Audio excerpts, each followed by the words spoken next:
introduction. Please welcome Val Pramana. One evening, I came home from work after a long, busy day at work. I was tired physically and mentally, and half of my mind was still at work. Unfortunately, that's when my wife wanted to have a serious conversation. Okay? She was talking about her parents, my in-laws, and I lost all interest. So my mind went poof back to work, and the rest of the conversation was beautiful. But that's a big mistake that got me into a very sticky situation. Because apparently in that conversation, not only I had agreed to let my in-laws stay with us for 6 months,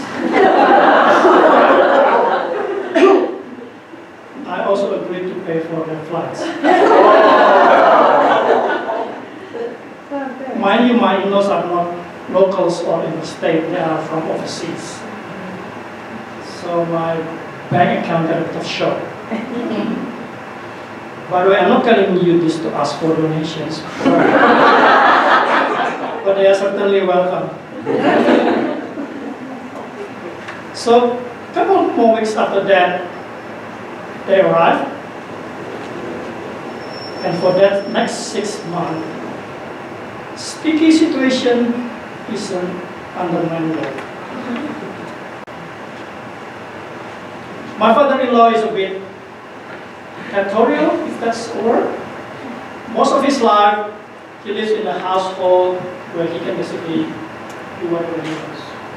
Everyone follows his rules, everyone does what he says, he can do whatever he likes. That doesn't work for me. Because the last thing I need is for someone else to tell me what to do in my own house. That's my wife's job.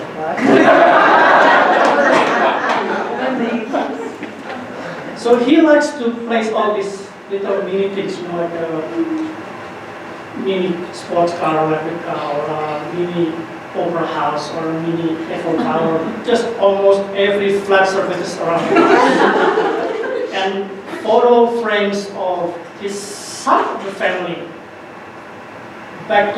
generations back to Stone Age. Which was a nightmare for me when I was dusting around the house, because I need to literally pick them all up one by one, clean them up, put them back where they belong. So you can imagine how happy I was at the end of the 6 months. So scraping all of that into a big box, put them in the garage. I was going to put them in the bin, but my wife said, no. You're looking for trouble, just put it in the garage, just in case. My mother-in-law loves the idea of doing family dinner. She would cook up a storm and expect everyone to be there at dinner time around the table.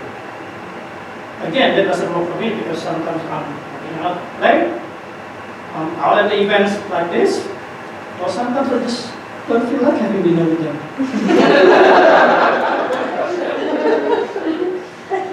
And to make things worse, my wife prioritized them, or tend to prioritize them over me.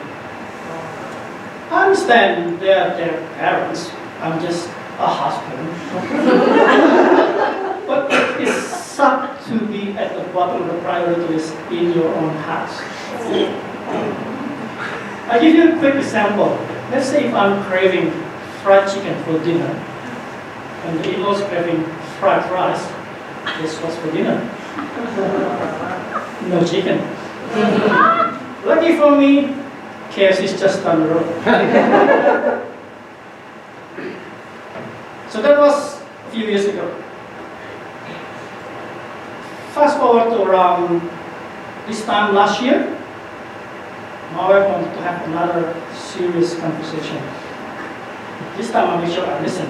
I want to get too caught up again, because I think my bank balance was still screaming. So the good news is, this time I don't have to pay for the flights. But the in-laws are applying for parent migration. So they need to live with us for the rest of their lives.